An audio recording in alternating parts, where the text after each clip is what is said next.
we have seen results of decreasing the cycle time by 2/3. We are 60% faster. We have been able to increase the release frequency to daily. So our teams now are able to push changes to production in daily basis and multiple times per day, set a proper process with the proper tools. My name is Sergio Baños. I'm the CTO of WeFox. WeFox is an InsurTech company. We started 6 years ago with the purpose of make the people be safe through insurance. And we have been developing in technology since then. Currently, we are 125 people in the team.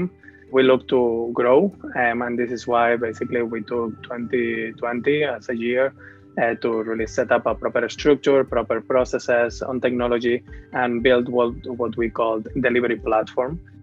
Double every year the delivery time, increase the release frequency without compromising quality. For sure, having embraced calculated risk and enable the teams to know and push things to production with less manual work as possible. We decided to change the processes as soon as we reach 100 engineers, and we decided to have, instead of a system approach, that could be front end, back end, back office, and also on, to really domain-centric, really verticals that match one-to-one with our business needs.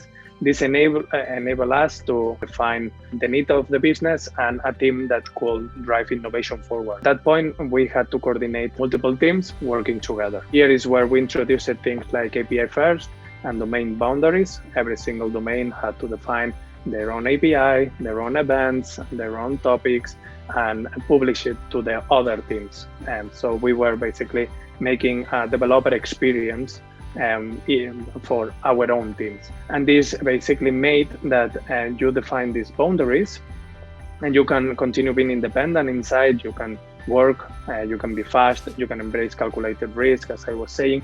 You can do all your daily tasks to perform the features while continuing guaranteeing continuity to the other teams and to the end users. The tools was the first thing that we did. So one of the first things that we struggled is every single domain had their own API, but not available for the rest. Here in Stoplight, we have all the APIs described available. As well, we use the mocking tool and the external documentation in order to embed it to external partners that want to connect to the API or things like this.